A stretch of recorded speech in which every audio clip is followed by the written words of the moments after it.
nung gumawa kayo ng New Year's resolution, meron kayong, in your mind, meron kayong picture of yung version of yourself na siguro dun sa picture na yon mas fit, no? Or mas improved, new and improved version of yourselves. I also want to increase yung sa aking productivity. So yun yung mga naisip ko. This 2026, I'll be more organized, less screen time, exercise, digital detox. I want to be healthy. No? I want to improve myself. And yung pundasyon po ng lahat ng mga gusto kong yon is I want change. I want transformation sa aking buhay. And I know that I'm not alone in this. Siguro yung iba sa atin, ang ine-envision natin, yung picture or version of yourself na nakikita natin sa sarili natin. Siguro if you're a hard worker, gusto mong, nakikita mo yung sarili mo being promoted this year. Right? Or for some of us, you want to save more money. You want change doon sa inyong financial situation. For some, you want to build a family. Gusto mong, ito yung year na probably magkaka-baby or nagpa-plan kang mag-build ng sarili mong family. For some of us, we want to develop yung ating character. Right? At yung pundasyon ng lahat ng yon is you want change. You want a new direction. You want transformation. So hindi lamang ako, marami sa atin, especially pagka New Year, we want change. Diba? And to restate yung ating dilemma, ito yung mga tanong natin. In the next slide, how can I begin to have new direction? How can I have new life? Or transformation?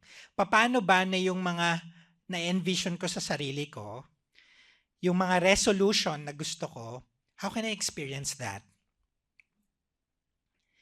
And I suspect yung bawat isa sa atin, nakagawa na tayo ng New Year's resolution every New Year. Hindi ito yung first time natin. Gumagawa tayo yearly. Pero kamusta po ba? Ilan doon yung na-experience natin, yung natutupad sa atin? I think yung binasa natin na passage, if I may direct your attention once again sa John chapter 3 verse 1 to 8. So if you're part of the GC ng ating simbahan, it's in our liturgy. Or if you have your Bibles or Bible apps, pwede niyong buksan doon sa John chapter 3 verse 1 to 8. Ang paulit-ulit po dito na sinasabi sa verse na ito ay yung salitang born again. And then, naulit din yon, born of water and spirit. And then, inulit na naman, born of the Spirit. Yung born again, actually yung word na po yun, the original language, yung word na yun in the original language can also be translated as born from above. No? So, ano ba yung mensaheng ito pag sinabing born again? And ano yung kinalaman nito dun sa change? Dun sa resolution na nais natin mangyari sa buhay natin? Well, we need to clarify kasi the way we use the word born again ay hindi po yung gamit sa Biblia. Usually, pagka sinabing born again, ano yung naiisip natin? It's a religion. So pagka may sinabi ka, itong tao na to, born again yan. Ang ibig sabihin natin, siya ay part ng isang religious organization or church na ang tawag ay born again. Pero yun nga ba ang ibig sabihin ng born again? In the next slide, we will see how we have misused the term born again. Unang-una po, in our passage, it's very clear that to be born again is not a change in religion. Hindi po ito tungkol sa pagiging part ng isang born again na church. Hindi ito isang religious denomination.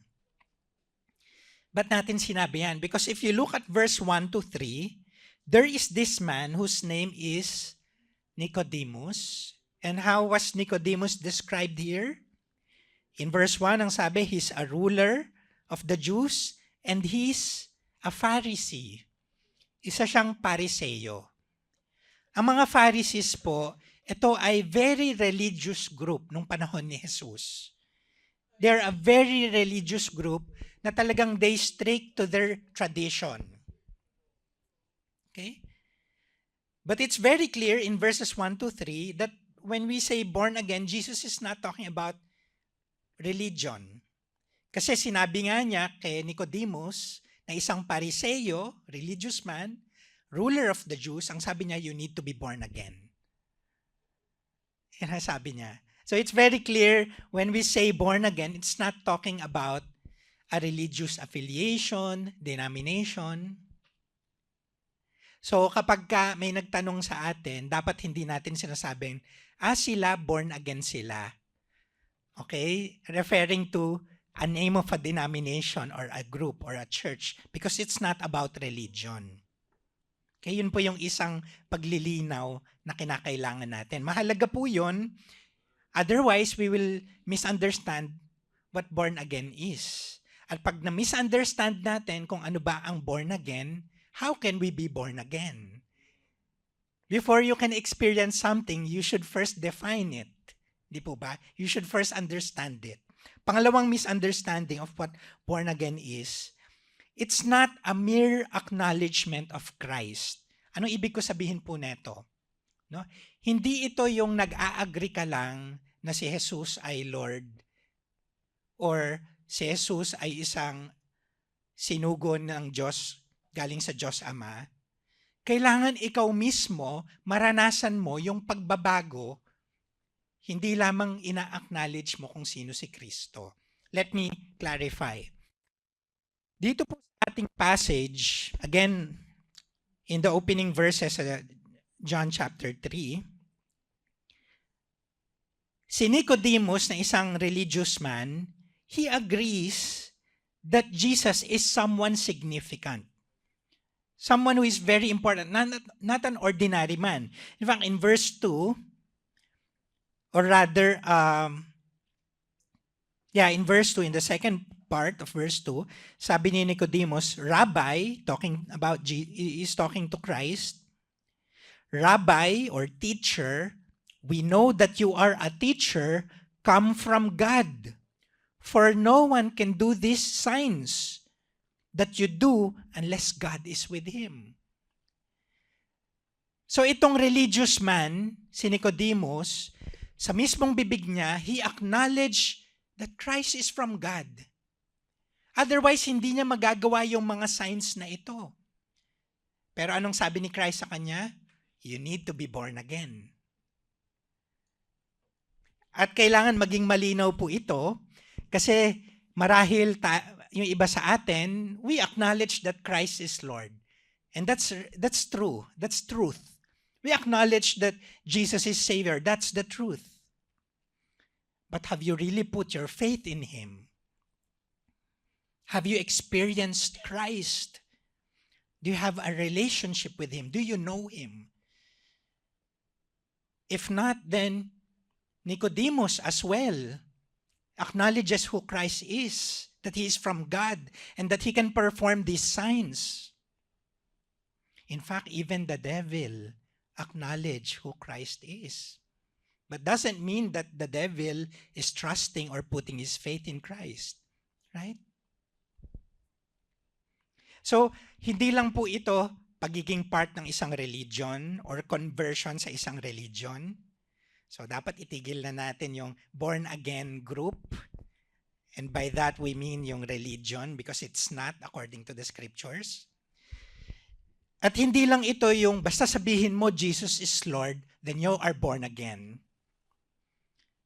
In fact, there's a passage which says that many in the last days will say, Lord, Lord, did we not cast out demons? Did we not perform miracles? Did we not prophesy in your name? And then what will Christ say? Away from me, you lawless people, I do not know you. A very important clarification. If you want to experience it, you first need to define it. Otherwise, you won't experience it.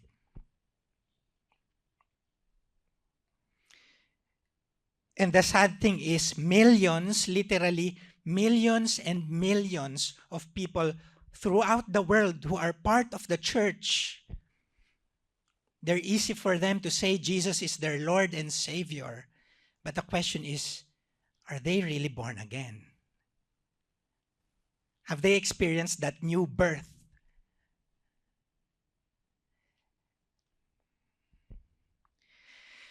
Another description in the next slide.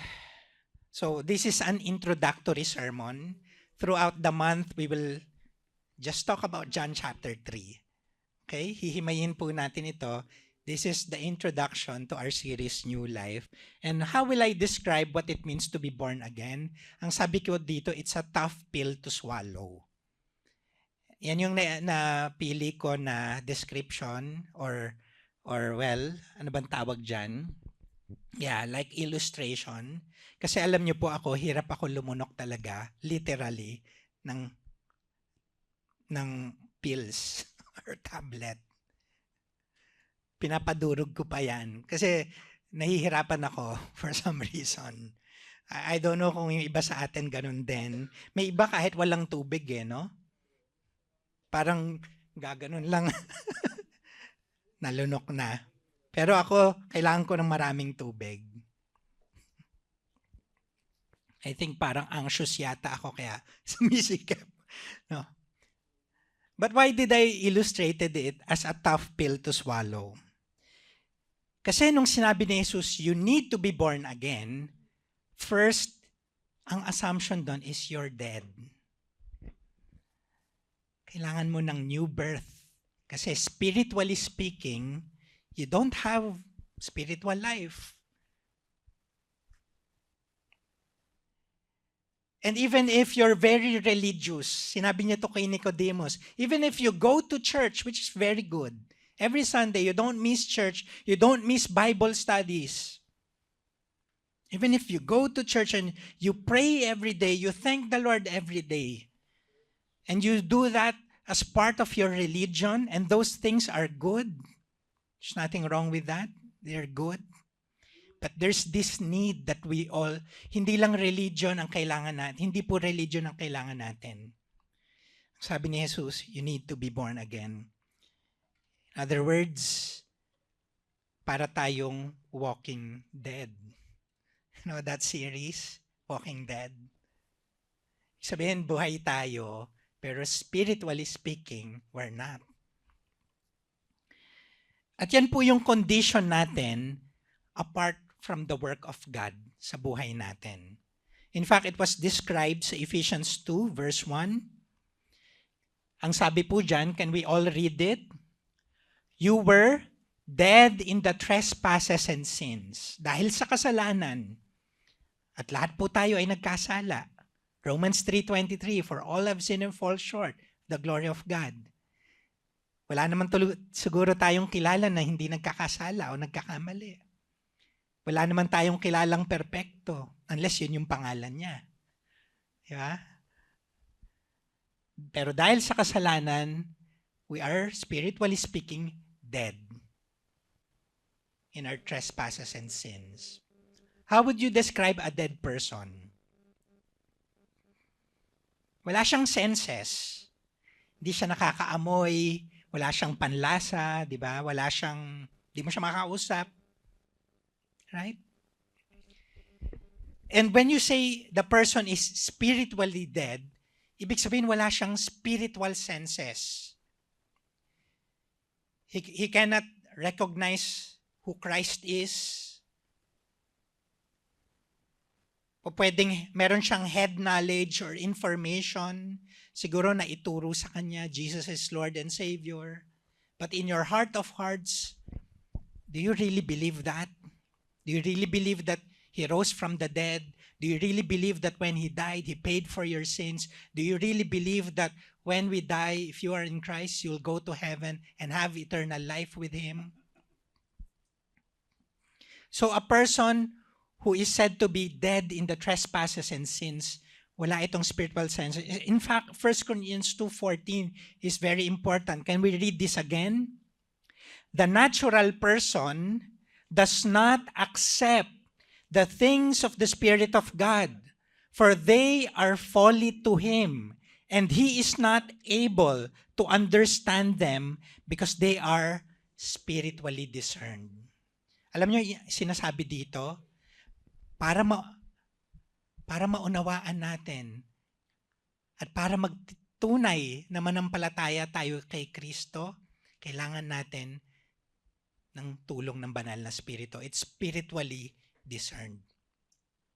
Kailangan buhayin ng Diyos tayo, spiritually speaking, para sabi dito, if you're not born again, you cannot see the kingdom of God. You cannot even see it. Then inulit-ulit yun, if you're not born again, you cannot enter the kingdom of God. You can't even see it. You can't even see that Jesus is King. And that He is the road, He is the way, the truth, and the life to the Father, to His kingdom.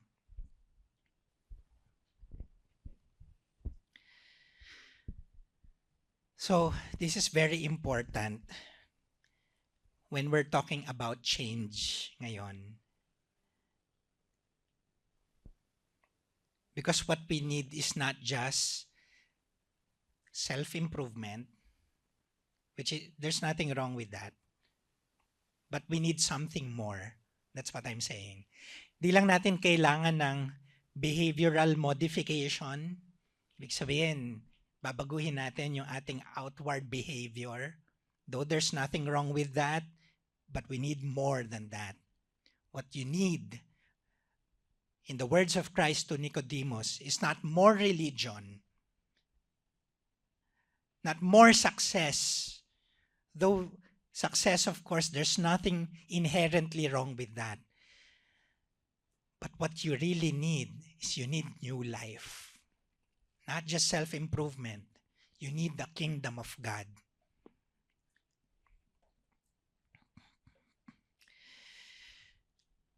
Another description that why I said that it's a tough pill to swallow, aside from it assumes that we're dead, is because you can't cause new birth. Ang sabi po sa John 1:12-13, yung verse 12 is very familiar and very popular amongst Christians, right? But to all who did receive Him, yung tumanggap kay Kristo bilang Diyos at tagapagligtas, to all who believed in Him, who put their faith in Him, hindi by good works, because we cannot be saved by good works, but by faith. Ano yung pangako? He gave the right to become children of God. So sasabihin natin, so believe. Right? And yun po yung sinasabi. But look at verse 13.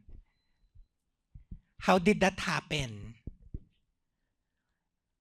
Those who were born not of blood, nor of the will of the flesh, nor of the will of man, but of God. Born of God. Born from above. Born in the water and the Spirit. Born again.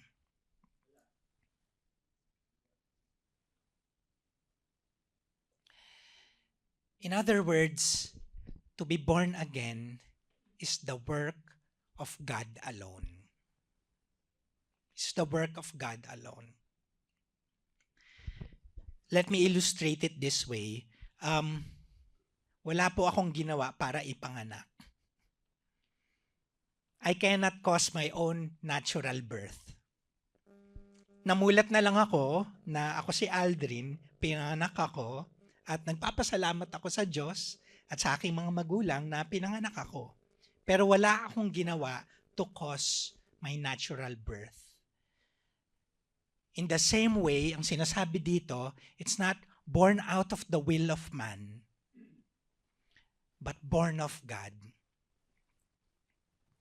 It is a work of God alone. So ang ibig sabihin, ang Diyos ang magbabago ng puso natin.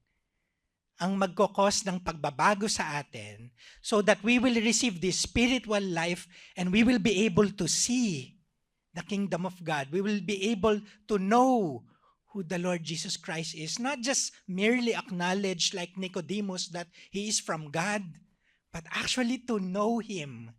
To really put my trust and my faith in Him. So on the one hand, it's true, we are invited to put our faith in the Lord Jesus Christ. But before we're able to do that, God has to work first in our hearts. Apart from that work of new birth, we won't be able to see and, of course, enter the kingdom of God. No matter how religious we are, no matter if we're like Nicodemus, very religious, successful, ruler of the Jew, we need to be born again. If there's no new birth, then yung mga resolution natin will just be self-improvement. And, well, I know, based on experience, that it doesn't work like that. Yung new direction, yung new version of yourself, yung new life that you want, no? We cannot produce that. Only God can. And so ano bang ibig sabihin when we say born again? If it's not a religion, if it's not a vain acknowledgement or empty acknowledgement of Jesus' name and who He is, what does being born again really mean? In the next slide, ito yung ating definition, and we will flesh this out this month. To be born again means to be made spiritually alive through the power of the Holy Spirit. And because we are alive through the power of the Holy Spirit, it will enable a person to see and know Christ for who He is, for who He really is. Ulitin ko po, to be born again is to be made alive spiritually, hindi sarili nating work. In the same way na hindi natin kayang ipanganak yung sarili natin. Pero ito ay purely work ni God through the power of the Holy Spirit at work sa ating puso at isipan sa ating buhay. And so, the Spirit will enable that person to see and to know Jesus Christ for who He really is. So let me give you some verses in Ephesians 2:4-5. So if you have your Bibles, you can turn with me there. Sa Ephesians 2:4-5, ito po yung sabi. But God, being rich in mercy, because of the great love with which He loved us, even when we were dead in our trespasses, made us alive together with Christ. Sabi dito, dahil sa pag-ibig, dahil sa mercy ng Diyos, kahit na tayo ay dead in our trespasses, spiritually speaking, He made us alive together with Christ. Another passage in Colossians chapter 2, verse 13. Colossians 2:13. Ang sabi po dito, and you who were dead in your trespasses and the uncircumcision of your flesh, God made alive together with him, having forgiven us all our trespasses. The Lord God, through His Spirit, causes the person to be spiritually alive.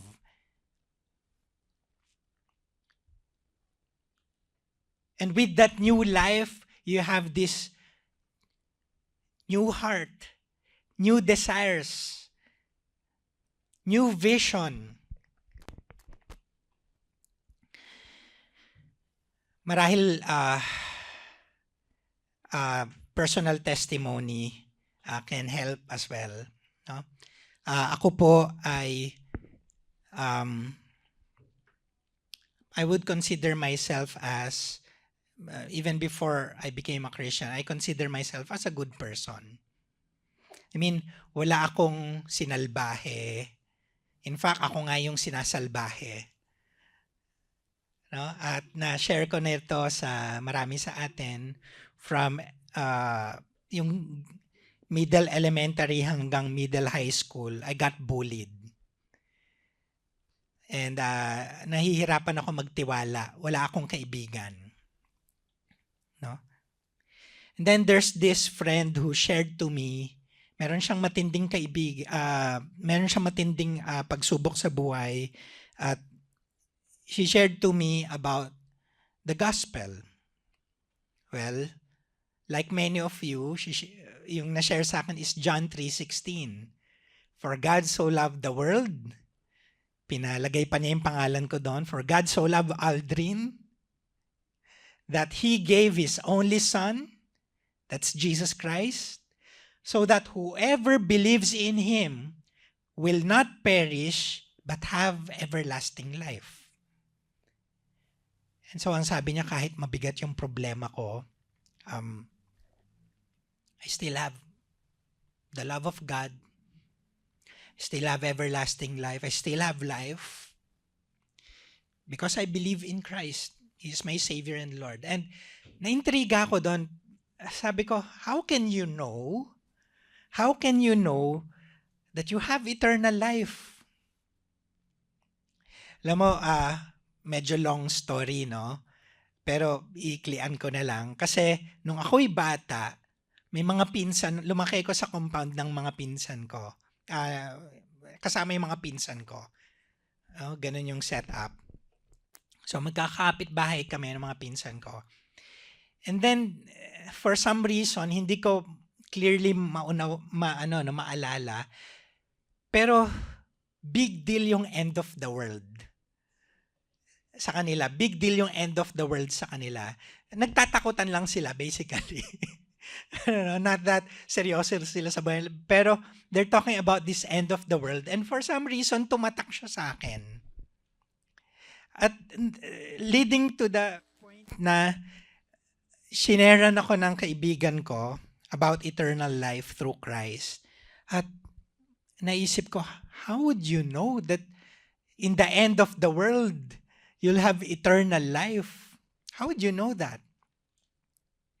I mean, looking at my life, wala naman akong sinalbahe, mabuting tao naman ako, pero I wouldn't say na I deserve or I've reached that point na I can be sure habang buhay pa ako, I have eternal life.